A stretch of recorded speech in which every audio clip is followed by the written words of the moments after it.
से लिख लेंगे। मैं यहाँ आपको बता रहा था कि जो पा पा पी पी पू पू में ये बात बता रहा था कि छोटा पा और बड़ा पा में, ये पा छोटा है और ये बड़ा पा है, इसको कौन डिसाइड कर रहा है?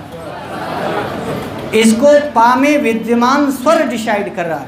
इस पा में ह्रस्व आ है, इसीलिए ये पा छोटा है, नहीं तो सब में यही है, सब में पा तो यही है। बोलो, सब में यही पा है। जो व्यंजन की आधी मात्रा होती है और जो व्यंजन अर्धमात्रिक होंगे सब हलंत होंगे। असली में सारे व्यंजन अर्धमात्रिक होते हैं और क्या होते हैं? हलंत। अब इस पा में यदि आ जोड़ देंगे, पा धन आ, तो ये बन जाएगा क्या? पा। इसमें धन कर देंगे बड़ा आ, तो ये क्या बन जाएगा? इसमें जोड़ देंगे क्या? छोटी ई, तो क्या बनेगा? ये बात समझ में आ गई? इसमें जोड़ेंगे बड़ी ई, तो क्या बन जाएगा? ये समझना है कि प प पी पी जो बना है, सब में पा एक जैसा है, सब में पा, चूँकि पा अर्धमात्रिक है, वो छोटा पा में भी वही पा है जो बड़ा पा में है। तो छोटा छोटा कैसे हो गया, बड़ा पा बड़ा कैसे हो गया? वो ह्रस्व आ की वजह से छोटा हो गया और दीर्घ आ की वजह से बड़ा हो गया। यहाँ ह्रस्व ई की वजह से पी हो गया और यहाँ दीर्घ ई की वजह से पी हो गया। तो इतनी मात्रा आपने भी पढ़ी होगी, तो आपने देखा होगा कि वहाँ पढ़ाएंगे ना कि बड़ा आ की मात्रा एक पाई ना, छोटी ई की मात्रा ये ओढ़निया, ऐसे हम लोग तो यही पढ़े, ये ओढ़निया, ये और ये, याद आया? ये मात्रा काल आप समझ रहे हैं? ये छोटी ई का सिंबल है, ये बड़ी ई का सिंबल है, ये छोटा ऊ का सिंबल है, ये बड़ा ऊ का सिंबल है। इस सिंबलिक दुनिया से स्वर कौन सा, इसमें कौन सा स्वर लगा है, तो आप बोलेंगे सर कैसे जाने कि ये सिंबल है, ये इधर से डंडा जाके जब ऐसे उड़ाइयाँ लगती है, ये छोटी ई का सिंबल है। और जो भाषा में ये संकेत मान लिया गया कि यदि ऐसा लिखा है मतलब छोटी ई है, और यदि यही इधर से आ जाए तो ये सिंबल बन गया कि मानो बड़ी ई है। अब यहाँ ये इसको यदि आप इधर घुमा देंगे तो छोटा ऊ का सिंबल है, और इसी को यदि उधर घुमा देंगे तो बड़ा ऊ का सिंबल है। यानी स्वर अपने सिंबलिक दुनिया से आते हैं।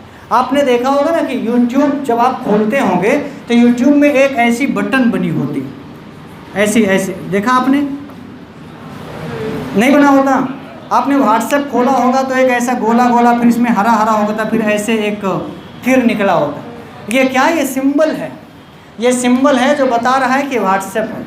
बोलो हाँ, ये सिंबल है जो बता रहा है कि ये YouTube है।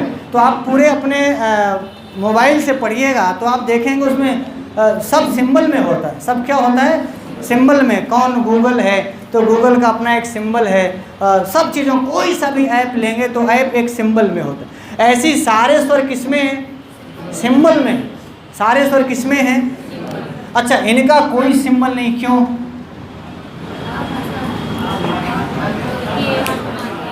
का अपना इसी तरह होते ही हैं। अब ये बदलेगा। यदि आप कक्का किक्की कुक्कू केकई कोको कंकहा पढ़ लेते हैं तो जब आप कम बनाते हैं, ये ऐसे लिखते हैं, तो का तो सब में समान है, इसमें अनुस्वार लगा है और उसके पहले आ लगा है। का में क्या मिला? आ, तो बना का, और का के ऊपर अनुस्वार लगाया तो बना कम। बोलिए हाँ, ये का है। अब आप इसको कैसा स्वरूप देंगे ये तो स्वर डिसाइड करेगा। ये का छोटा आ भी, छोटा का भी बन सकता है, बड़ा का भी बन सकता है, छोटी की भी बन सकता है, बड़ी की भी बन सकता है। का यही है। अब आप इसको कैसा स्वरूप देंगे ये आपके ऊपर होगा। तो ध्यान रखिएगा, व्यंजनों का जो स्वरूप होगा वो पूरी तरह से स्वर डिसाइड करेंगे। इसीलिए जब आप पहले दिन पढ़ रहे थे तो आपको बताया गया ना कि स्वर स्वयं उच्चरित नहीं होगा। ये का है, ये कैसे जानेंगे? ये का नहीं है, क्या पता ये कू हो जाए। बोलो, और क्या पता ये बड़ा कू हो जाए। लेकिन ध्यान रखना, कभी मैं एक बार क्लास में पढ़ा रहा था तो ऐसा नहीं करना कि ये भी हो जाए, ये भी हो जाए, ये भी हो जाए, ये भी हो जाए, बड़ा आ भी हो जाए, ओ भी हो जाए, और ऐसा नहीं हो सकता। एक व्यंजन एक स्वर। एक व्यंजन में तो एक स्वर का ही सिंबल लगाना है। ऐसा नहीं कि इसी में छोटा कू, बड़ा कू, छोटी की, बड़ी की, को नहीं, मार ना डालो उसको बेचारे को। उसकी वैसे भी आधी मात्रा है। कितनी मात्रा है? आधी मात्रा है। और इन सबको छोटा हो में कि एक मात्रा, बड़ा हो कि दो मात्रा, तो कितनी मात्राएं लाद दोगे, बेचारा तो मर जाएगा। बोलो हाँ। तो अर्थात एक व्यंजन में कभी भी किसी भी स्वर की कितनी मात्रा लगेगी? इसीलिए कभी आपने ऐसा नहीं देखा होगा। कभी ऐसा देखा? कभी ऐसा देखा? और ना देखा और ना देखेंगे। क्यों? क्यों? एक व्यंजन तो उसके साथ स्वर की एक ही मात्रा। समझ में आ गया? हाँ, ऐसा हो सकता है कि आप ऐसा देख पाएँ, इसमें का है, का में आ नहीं है, इसके बाद या है, या में फिर ओ है, ओ के बाद फिर क्या है, अनुस्वार है। तो का और या इन दोनों के साथ ओ है, का और या इन दोनों के साथ ओ है, तभी हम बोल पाते हैं क्यों। क्या बोल पाते हैं? क्यों। समझ में आ गया? क्यों। तो इस आधा का में, इसीलिए देखिए इस का को हम पूरा नहीं कर पाए ऐसे। क्यों? और यदि का में आ जोड़ देते तो ये हो जाता कयो, नहीं हो जाता कयो, नहीं हो जाता कयो, हो जाता कि नहीं। और मान लो इस का में हम ई जोड़ देते तो भी क्या हो जाता, क्यों। क्या हो जाता, अब ना आ जुड़ा, ना ई जुड़ा, ना ऊ जुड़ा, इसीलिए आ ही रह गया आधी मात्रा वाला। तो इस आधी मात्रा को भी और या की भी आधी मात्रा को भी दो व्यंजनों में आप एक स्वर देख सकते हैं, पर एक व्यंजन में दो स्वर नहीं देखेंगे। बात क्लियर हुई? दो व्यंजनों में एक ही स्वर की मात्रा लगी हो ऐसा तो हम देखेंगे, बोलो हाँ। लेकिन एक ही व्यंजन में दो दो स्वरों की मात्रा लगी हो ऐसा नहीं देखेंगे। यहाँ तक आप क्लियर है? ये शायद हमने पढ़ा दिया था। चलिए थोड़ा सा आगे चलिए। अब देखना, ये हलंत्यम सूत्र है। उपदेशावस्था में जो अंतिम हल होता है उसकी इत संज्ञा होती है, ये भी हम लोगों ने पढ़ा था। तस्लोपा में जिसकी इत संज्ञा होती है उसका लोप होता है। यहाँ तक आप चर्चा कर लिए थे। उपदेश की अवस्था को भी हम लोगों ने पढ़ लिया था। थोड़ा सा आगे बढ़िए। धातु, सूत्र, प्रत्यय, आगम, आदेश, ये सब क्या है? प्रत्याहार संज्ञा की थोड़ी सी चर्चा कर लीजिए। यद्यपि एक महत्वपूर्ण टॉपिक आपने पूरा किया है, यद्यपि समय हो गया है। 1 घंटे में तो हम लोग गर्म होते हैं, मतलब जैसे माहौल बनता है वैसे इनका टाइम ख़त्म हो जाता है। तो मैं आपसे, वैसे भी हमारी 2 घंटे 3 घंटे की क्लास लेने की आदत सी बन गई है, और पता चला कि जैसे जोश आया पढ़ाने का वैसे क्या ठीक है, 4 मास्टर हैं, वैसे 4 घंटे की क्लास तो संस्कृत की अकेले चलनी चाहिए। प्रत्याहार संज्ञा ये है। प्रत्याहार का अर्थ होता है संक्षेप। मैंने एक दिन आपको बताया था, प्रति उपसर्ग है, अंग भी उपसर्ग है, ऋ धातु है, घई प्रत्यय लगेगा, बनेगा प्रत्याहार। क्या बनेगा? प्रत्याहार का मतलब ही होता है सभी जगहों से आहृत करके, सभी जगहों से घसीट करके, सभी जगहों से कलेक्ट करके एक जगह पर रखना। यदि गांव की भाषा में कहें तो बहुत सारे वर्णों को बटोर करके एक जगह रखना, ये क्या है? प्रत्याहार। ये क्या है? और इसको कहा प्रत्याहार का अर्थ क्या बताया? संक्षेप। अब जैसे हमें आ, ई, उ, री, ए, ओ, ऐ, औ इतने सारे वर्ण कहने हो तो हमने संक्षेप में कह दिया अच। क्या कह दिया? तो अच का मतलब क्या हुआ? अच का मतलब ही हुआ आ, ई, उ, री, ए, ओ, ऐ, और इसको पकड़े रहिए, इसको पकड़े रहना, तार की वजह से गिर जाएगा। यहाँ तक आपको समझ में आ गया? बोलिए हाँ। प्रत्याहार का अर्थ पूछ लेगा तो क्या लिखना है? संक्षेप।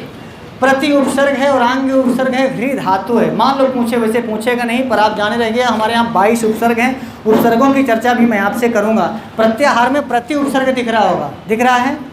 और ये जो प्रति में ता में ई थी ना, उसी ई को या हुआ है।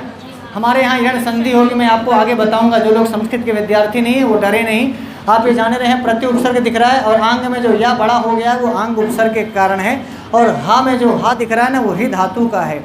ठीक है, खैर मैं इनकी चर्चा आपसे करूंगा। प्रत्याहार का अर्थ हुआ संक्षेप। आदिरंत्येन सहिता, इसको समझ लीजिए, फिर आज यही विषय को समाप्त करेंगे। यहाँ लिखा है आदि ही अंत्येन सह और इता। बोले आदि ही अंत्येन सह और आदि ही अंत्येन सह। कितने शब्द हैं हमको? जो सहायता में सह और इता 2 शब्द हैं, मैंने अलग कर दिया, सह को अलग और इता को अलग। यहाँ भी आदि ही शब्द है और विसर्ग को रेफ होता है। ये जो रकार दिख रहा है वो विसर्ग है। मैं आगे विसर्ग संधि में आपको इसकी चर्चा करूँगा। तो इतने सारे शब्दों को मुझे समझना है, आप इनको समझ लीजिए तो आपको आदिरंत्येन सहायता समझ में आ जाएगा। कर लेंगे इसको? हाँ, तो आदि ही अंत्येन सह इता। बोलिए। मैं यहाँ पर एक सूत्र भी लिखता चलूँ तो आपको समझना आसान हो जाएगा।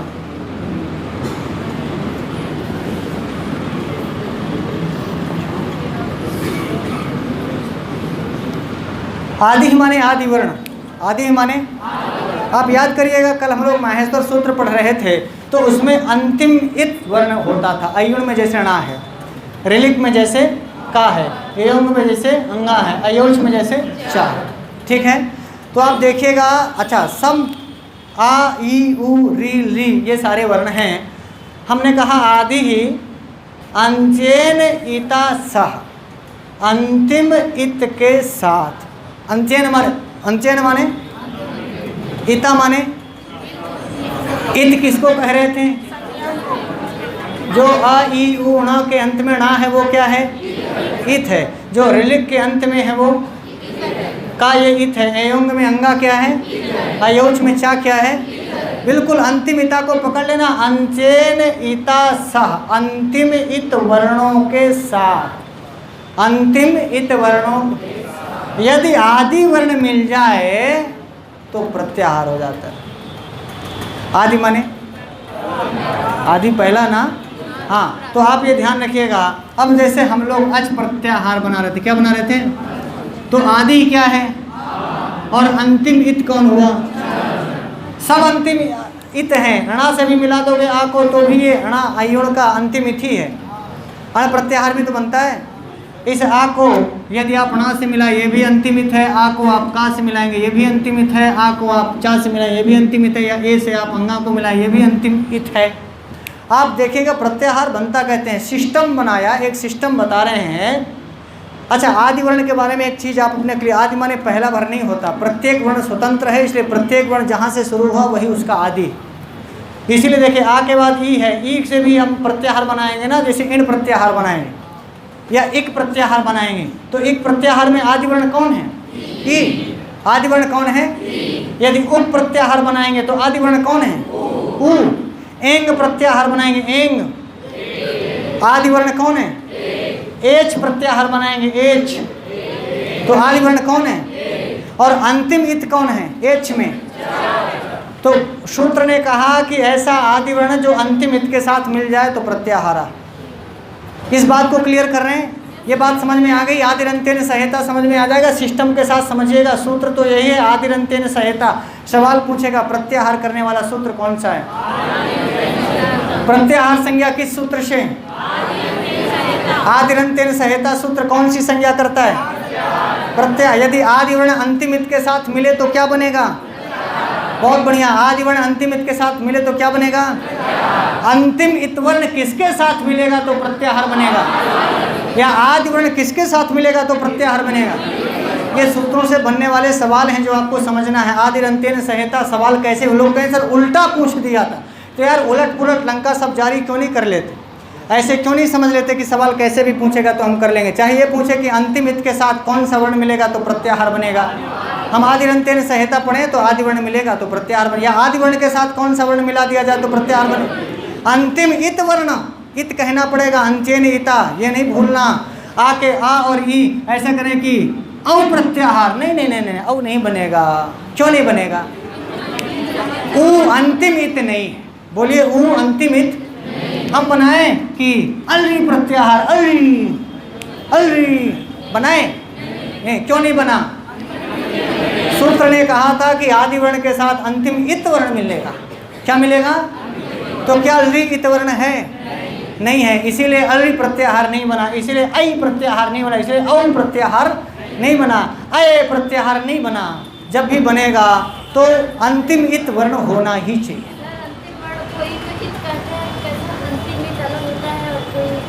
नहीं नहीं, सारे अंतिम इत ही हैं। हाँ हाँ, नहीं नहीं नहीं नहीं, सूत्रों के अंत में जो स्थित हैं वो इत वर्ण है। सूत्रों के अंत में, हमारी ओर देखिए मैडम, हमको देख के बात किया करिए।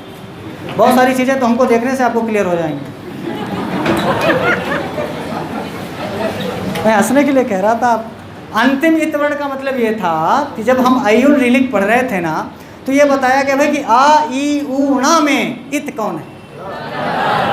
तो उनको ये कहना पड़ेगा ना कि अंतिम में जो हल हैं, ध्यान रखना, हलंत्यम कहा गया था।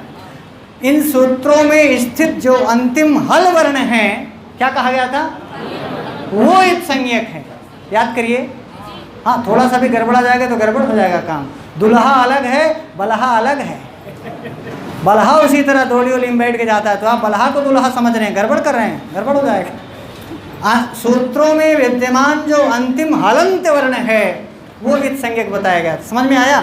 अच्छा, दूसरी बड़ी बात, जैसे मान लीजिए आप अच प्रत्याहार बना रहे हैं। क्या बना रहे हैं? बहुत अच्छा कि आपने सवाल पूछा तो एक चीज़ बताने का अवसर मिल गया। जब आप अच प्रत्याहार बना रहे हैं तो अच में आदि क्या है? और फिर अंतिम इत संज्ञक वर्ण कौन है? जब अच बन रहा है तो अंतिम इत संज्ञक वर्ण चा है, और जब अक बन रहा है अक प्रत्याहार तो अंतिम इत संज्ञक वर्ण कौन है? का। बहुत सही पकड़ रहे हैं। और जब हम एंग प्रत्याहार बना रहे हैं एंग, तो अंतिम इत संज्ञक वर्ण कौन है?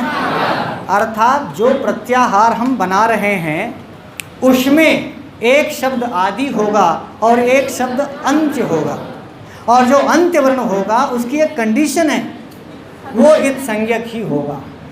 वो क्या होगा? हाँ। और इत संज्ञक कौन होते हैं? जो सूत्रों के अंत में हलंत वर्ण है।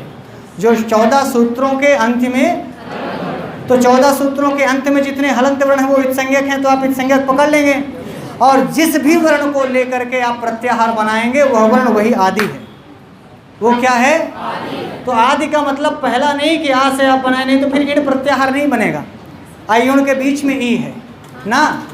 मैं आपको बता दूं, आ ई नहीं है और ई आ नहीं है।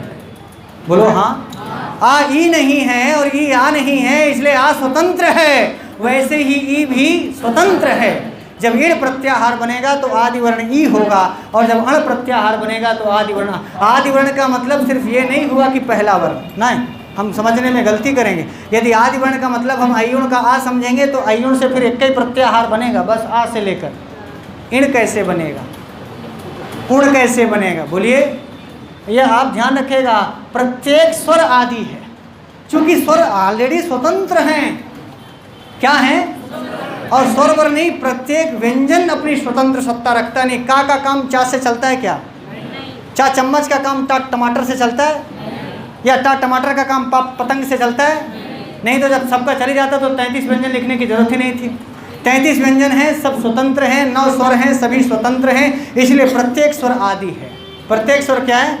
आदि का मतलब नहीं कि 1 2 3 4 यहाँ से गिनने हैं तो ये आदि है, यहाँ से गिनने हैं तो वहाँ से गिनने हैं तो वहाँ से गिनने हैं तो, क्योंकि प्रत्येक व्यक्ति स्वतंत्र है।